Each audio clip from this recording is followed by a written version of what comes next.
Finally, it is Jessie's time to talk. Hooty hoot hoot!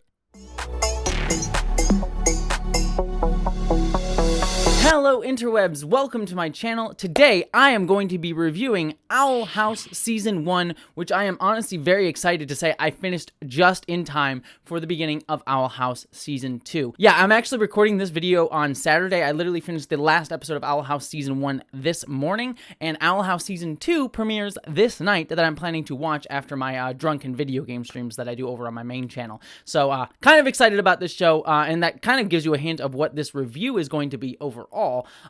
So let's dive into my thoughts of Owl House Season 1. Now, I'm going to be honest with all of you. It actually took me a minute to get into this show because back about a few months ago, I sort of had finished my last show, Gravity Falls, that I was watching that was sort of in this vein. And I was trying to decide which one that I wanted to watch next. I always like having like a 30-minute sort of like big adventure kids show that I'm sort of watching going on. And I kind of was deciding between Kipo and Owl House. And I watched the first episode of both of them, and I really love Kipo and actually adore Kipo, and I will have a review of Kipo up at some point in the next few weeks. I've just sort of been going through it slowly with a friend of mine because I love it so much. It's honestly one of my favorites. But anyways, that's an aside. But the reason I went with Kipo, not just because I seem to really resonate with that show, but Owl House's first episode really did not resonate with me. It actually kind of disappointed me and frustrated me. But the problems with that first episode did not stick around for the entire series. And so once I finally came back to Owl House, when I had a little bit more free time, I actually found that I adored this series. And I'll talk a little bit about in a second why I found that first episode frustrating, but it'll get a little bit into spoilery type stuff, so we'll talk about that towards the end of this review. But let's just sort of talk generalities and spoiler-free discussions about this show. For those of you who don't know what this show is, or sort of what the flavor of it is, kind of imagine like Harry Potter, the sort of wizarding school, wizarding world idea, meets something like She-Ra in terms of sensibility and personality. It's a little bit more upbeat than She-Ra was. She-Ra kind of got a little bit dark despite some of its sort of more flowery messaging. And this show does get dark too, but there's a little bit more upbeatness to it. And I really love the world that this is set in. The Shivering Isles, the Boiling Isles is such a sort of wonderful like mix of medieval likeness and sort of like wizarding magic stuff, and the way that they build out the world is kind of really wonderful. It honestly was very impressive that this show took so long to build out the different structures and institutions that become mainstays of the series. Like, for example, it's not until episode like 3 or 4 that we get the wizarding school that Luz, the main character, eventually goes to start attending. And she doesn't even start attending the school until several episodes, until I think more than halfway through the season. So this show like really just takes its time building out the world, building out some of the mysteries, building out some of the characters and some of the rules for the magic system and how the world is sort of set up with the coven system throughout the world. It was honestly kind of refreshing to see a series that really took its time with slow but steady world building and not just sort of dumping everything on you all at once. Speaking of the world system, I really love how everything is set up with like the different covens sort of like being different branches of magic and sort of people sort of specializing in different magics, but also being somewhat oppressive. And I don't want to spoil too much into that, but the coven system clearly has some oppressive nature to it with the sort of emperor ruling over this Boiling Isles world. So it was just really cool how that got developed. I also liked the surprise twist of how magic worked, that Luz actually can't do magic, and our main character, and the other characters can just naturally do magic, and how Luz eventually learns to circumvent that system and sort of have her own brand that in some ways makes her less powerful, in some ways makes her more powerful. Again, I won't spoil how that comes out, but I just thought that was such a, just the mechanics of the world and the world building were just so strong throughout this entire series. And also like there's such like unique like facets to it. Like every time in the background, there's always like these little jokes and like little like weird things that you see with little characters doing. Like it just made this world feel really fresh and alive and like fun and vibrant and weird and strange. In a way that I haven't really seen a lot of like wizarding fantasy doing. The other thing too, and I've been actually misspeaking throughout this view, the other like subtle thing that I liked about the world building here is that everyone is called a witch. Whether you're a boy or a girl or a non-binary person, everyone is called a witch, which is kind of like a little bit of a subversion over like most people are called wizards, or it's sort of wizards are boys, witches are girls. No, everyone here is a witch, and I deeply appreciated that. But what makes this show shine is the characters. Luz is like my favorite type of protagonist. It's honestly why I like shows like this for characters like Luz and Kipo over, and Kipo in The Age of the Wonder Beast is very similar. These characters who are so upbeat and vibrant and positive no matter what. Like, they are someone who is always going to fight for others. They're always going to just like see the positive end of things no matter how dark it gets. Those characters just resonate with me quite a lot. It's usually characters like that or anti-heroes, and I don't know why it's like the total opposite ends of like the protagonist spectrums that I love the most, but I either love extremely upbeat people or people who are just downright depressed all the time, and sort of dark and dreary. Maybe that just says a lot about me, but I don't know. Like, she does speak Spanish several points throughout the series. It's a nice little like subtle thing in terms of representation to just sort of have a character who is representative and just actually shows her culture in small and subtle ways. And I thought that was really nice. And I like showing her fish out of water being a human, but never letting that get her down, even though she does face some stigma for being a human within the series. Yet it's kind of like something she never lets bother her, or, you know, never lets her see herself as less than. Always wonderful. My favorite character on the show, though, has to be King.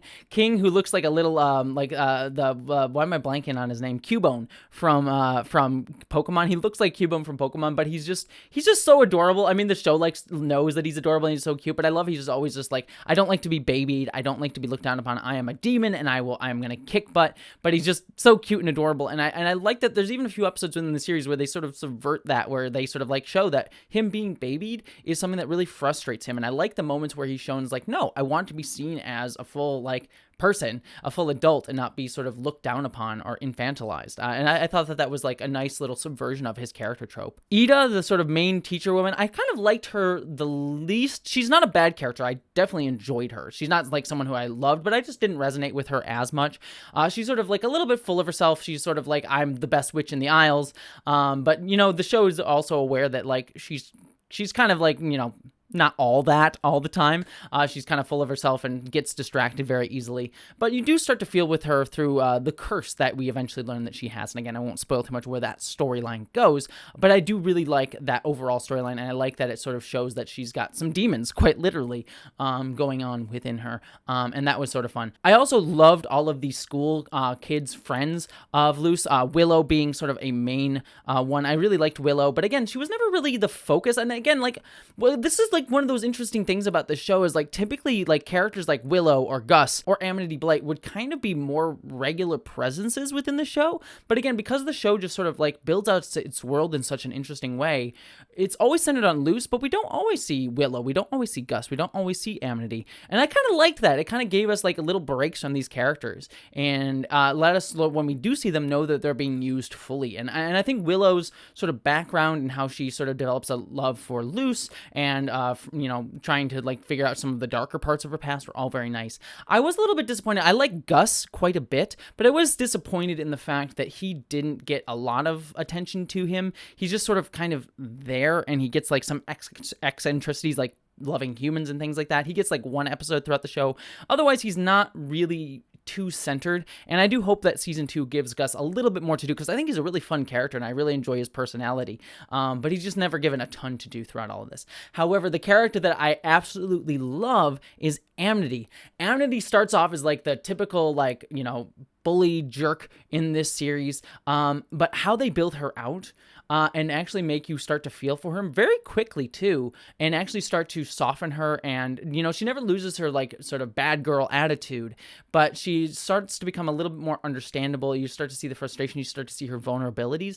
Also, quick little spoiler warning, we're going to start to get into spoilers here because I have to talk about something given this being my channel, but I was so excited that this show finally did like explicit LGBTQ representation with Amity and Luz starting to develop feelings for each other. And this is kind of like what I really appreciate about, and I was so pumped. Like, I thought I was just like picking up on the subtle hints and like, oh, it would just be queer coded subtext. But no, the show actually explicitly makes it like, no, they are having feelings for each other and developing feelings for each other. And it's actually like very clear that that is the intention of the show and the direction that the show is going to go in. And yet it never uses like, hey, they're going to kiss. Yes, they're dating. Da, da, da. It never says that explicitly. But this is sort of what I'm talking about when we talk about explicit explicit LGBTQ representation. Because, like, when we say that, a lot of people, like, push back against that and saying, like, oh, you want your characters to just come out and say, oh, we're gay. We'll just, like, always yell it out. And it's like, no, we don't want characters, like, yelling out that they're gay and like screaming like I mean that's not a bad thing necessarily overall. If that does happen, it feels natural to the story, but I don't need characters just to like exclaim their membership in the LGBTQ community, especially in a kid's show. I like it being sort of like discovered and built upon, because that's how kids discover their, you know, membership in the LGBTQ community. They discover their sexuality in that way. But the difference is that when I see it in other shows, like She-Ra kind of did this a little bit, and Korra for sure did this, it's sort of layered in the background for a long time, and you're supposed to be like, oh, is this a thing that's happening? You kind of have to like guess, like, maybe this is? Are we picking up on it? That's sort of like queer coding subtext of it. But then all of a sudden it's like, oh, the characters are actually LGBTQ. They are actually bisexual or lesbian or gay. And you see that, you know, at some point within the series, but it's sort of layered subtextually in the background. And you kind of have to pick up on it. Here in Owl House, though, what I really loved is like, while the characters haven't like expressly stated that they have feelings for each other, the way the show frames it makes it very, very clear that this is the intention. This is where this is going. This is what this is building up to, this romance between these two kids. And I think that that is really kind of sweet. And I just really appreciate that the show just like says, like, no, these kids aren't going to be fully aware of their sexuality. They're not going to come out and just state it because they're kind of figuring it out themselves. But also the show is like making you, it's like, but this is the intention. This is how you're supposed to read that scene.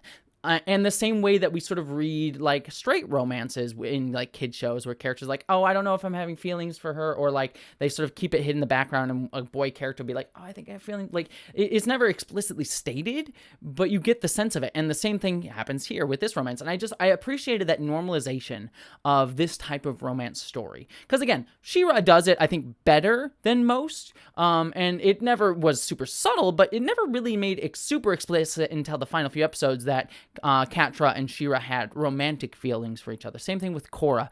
But here in Owl House, that is clearly where they're building to. So overall, this show is phenomenal. I do want to talk a little bit about the overall structured plot of this series, and this gets into one of my negatives with the first half of the show. I mentioned earlier that I was kind of down on the first episode of this series, and the reason was that when I watched the first episode, they set up this sort of main plot line within the pilot of, you know, they have to sneak into this sort of bad guy's lair. He's very dangerous and he's very dark, and he could, you know, he could capture them and imprison them and put them before the Emperor. That's the sort of stakes that the episode sets up. However, when they get in front of this guy, this sort of big bad, I forget his even name, he only appears one more time throughout the season, but when they appear in front of this big bad, it just turns out he wants to romance Ida. He just wants to give her flowers. And it just sort of negated all of the stakes that the episode set up for me, because it's like, you cannot get seen by this guy. If you get seen by this guy, it will be trouble. And then when they do get seen by this guy, it's actually like, nah, there's no, you'll be fine. He's in love with her. He wants to date her.